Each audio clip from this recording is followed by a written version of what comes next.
Hello students, welcome back to my channel. This is Neha Sharma and you are watching The Scholar Babe. Political processes की lecture series में आज हम करने वाले हैं important theories of political processes. इसमें हम दो मिनट में जो है वो एक थ्योरी समझेंगे और टोटल 6 थ्योरीज हमने इस वीडियो में कवर करी हैं।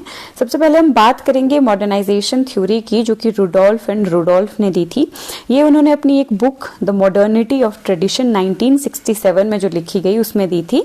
मॉडर्नाइजेशन का बेसिकली मतलब होता है जब एक ट्रेडिशनल सोसाइटी जो कि कास्ट, रिलीजन, फैमिली पर बेस्ड होती है, वो इक्वालिटी, डेमोक्रेसी, रैशनैलिटी जैसी मॉडर्न चीजों की तरफ जब मूव करती है तो उस प्रोसेस को हम मॉडर्नाइजेशन कहते हैं।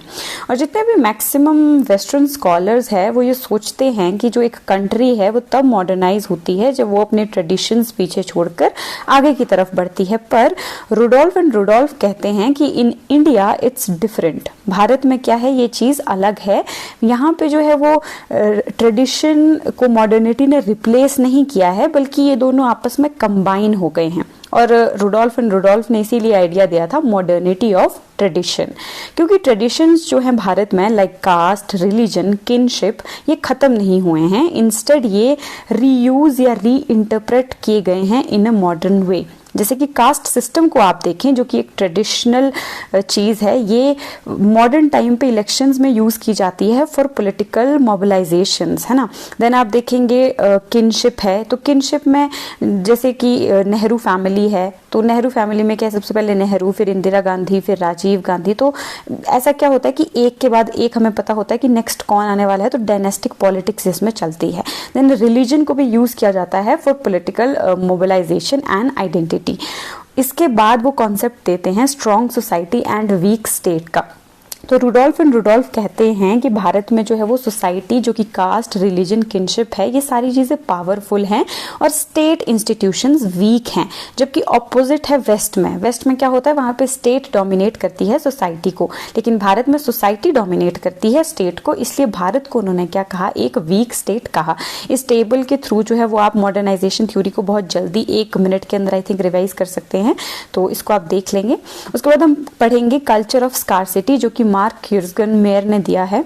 तो मार्क युर्गेनमेयर जो है वो सबसे पहले एक जो है वो इंडियन सोशोलॉजिस्ट हैं, जो कि आइडेंटिटी, रिलीजन और रिसोर्सेज पर फोकस करते हैं। उन्होंने आइडियलिस्टिक व्यूज जो थे, जो इंडियन डेमोक्रेसी के थे, उससे हटाकर जो है वो रियल लाइफ कंस्ट्रेंट्स पर फोकस किया।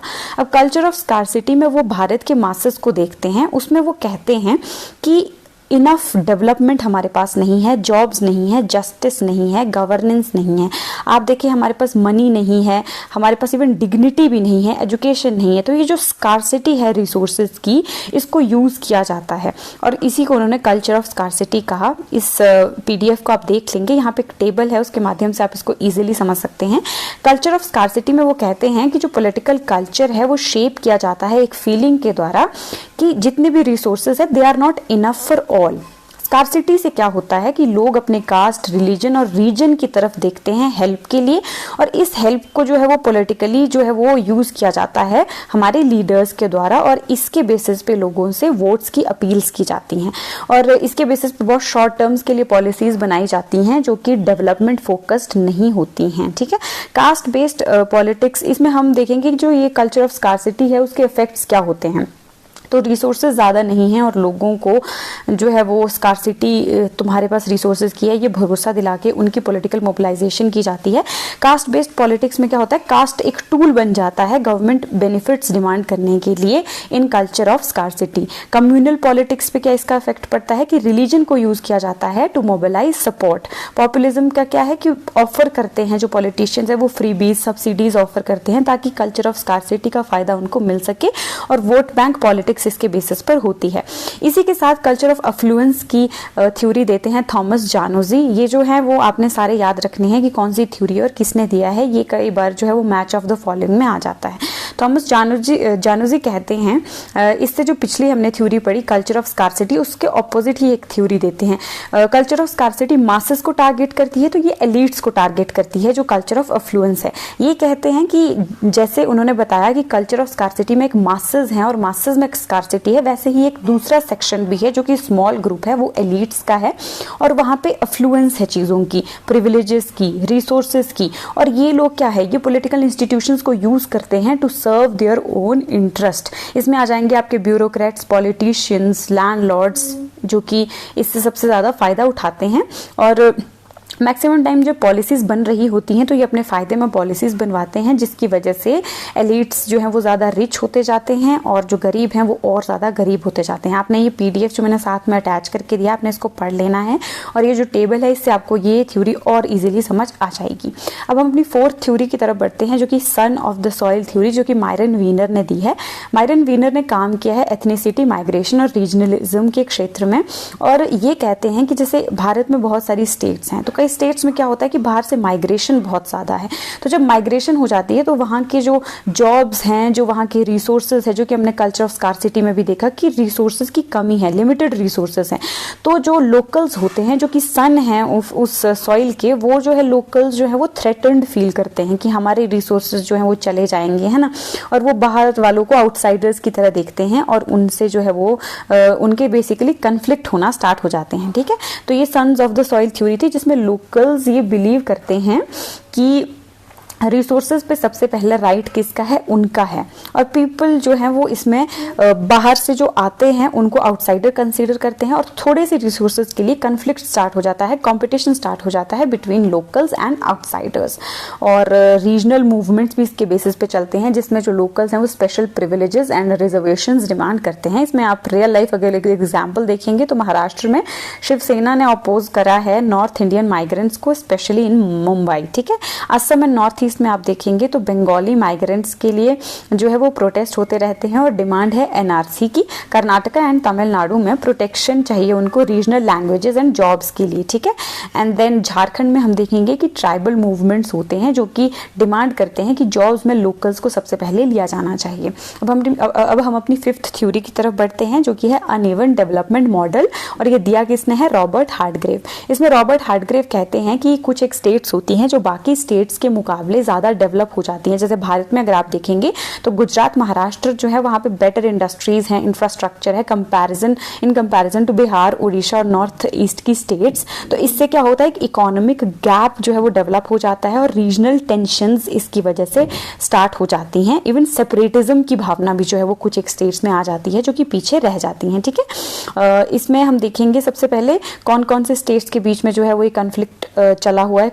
कन्फ्लिक्ट भी नहीं बोलेंगे, मतलब इकोनॉमिक जो गैप है, इसमें basically south versus north India चलता है, ईस्ट वर्सेस वेस्ट चलता है। दलित एंड ट्राइबल्स भी हैं जो कि इकोनॉमिकली पीछे रह गए हैं, एंड बिग सिटीज इसमें ग्रो करती हैं, विलेजेस क्या है वो पुअर रहते हैं। ये टेबल है जिससे आपको ये और इजीली समझ आ जाएगा। रियल लाइफ अगर आप एग्जांपल्स देखेंगे तो तेलंगाना मूवमेंट चला था, जिसमें लोगों ने ये फील करा कि आंध्र वाला रीजन जो है वो ज़्यादा डेवलप्ड है, इसलिए हमें जो है वो सेपरेट तेलंगाना की स्टेट चाहिए। एंड देन बोडोलैंड मूवमेंट, जिसमें कि बोडोज ने क्लेम करा कि उनका रीजन जो है वो मेनली इग्नोर्ड है बाय असम गवर्नमेंट। अब अपनी लास्ट थ्योरी देखेंगे, that is politics of opposition by Iqbal Narain. Iqbal Narain जो है वो एक इंडियन पॉलिटिकल थिंकर हैं जो कि डेमोक्रेसी, फेडरलिज्म, इन सब चीज़ों पे उन्होंने काम करा है, और ये देखते हैं कि ऑपोजिशन कैसे फंक्शन करती है इन इंडियन पॉलिटिक्स। वो बिलीव करते हैं कि democracy is incomplete without a strong and responsible opposition. In a democratic system opposition is not just a critic, it's a vital part of checks and balances। तो ये opposition को बहुत ज़्यादा important बताते हैं और ये कहते हैं कि opposition जो है वो balance create करती है। Without एक strong opposition governments जो है वो authoritarian बन जाती है, और इसमें वो कहते हैं कि opposition हमें provide करती है क्या, better debates and dialogue, जिसकी वजह से democracy जो है वो जिंदा रहती है। ये checks and balances create करती है, इसकी जैसे जो ruling party है वो अकाउंटेबल हो, वो करप्शन ना करे, इनजस्टिस ना हो या पॉलिसी फेलियर्स ना हो, इन चीज़ों का ध्यान रखती है और ये वॉइस फॉर द मार्जिनलाइज्ड बनती है। इकबाल नारायण इंडिया में क्या ऑब्जर्व करते हैं, ये कहते हैं कि in post Nehru India Congress was dominant और ऑपोजिशन बहुत ज़्यादा वीक और फ्रेगमेंटेड थी। इससे वन पार्टी डोमिनेंट सिस्टम आया जो कि टर्म पॉपुलराइज करी रजनी कोठारी ने। एज ए रिजल्ट क्या हुआ, डेमोक्रेटिक कल्चर वीक हो गया, लेस डिबेट होने लगी, मोर पर्सनैलिटी कल्ट्स जो है वो यूज़ किए जाने लगे एंड मिसयूज ऑफ पावर हुआ। इसके रियल लाइफ एग्जाम्पल आप इस टेबल से देख सकते हैं। इसी के साथ हमारी 6 की 6 थ्योरीज खत्म होती हैं। अब आपको मिलेंगे अपनी नेक्स्ट वीडियो में, तब तक स्टे कनेक्टेड। और अगर आपको ये PDF चाहिए तो टेलीग्राम चैनल का जो लिंक है वो आपको डिस्क्रिप्शन में मिल जाएगा, वहाँ पे जाके आप टेलीग्राम चैनल को ज्वाइन कर सकते हैं। Thank you so much. Telegram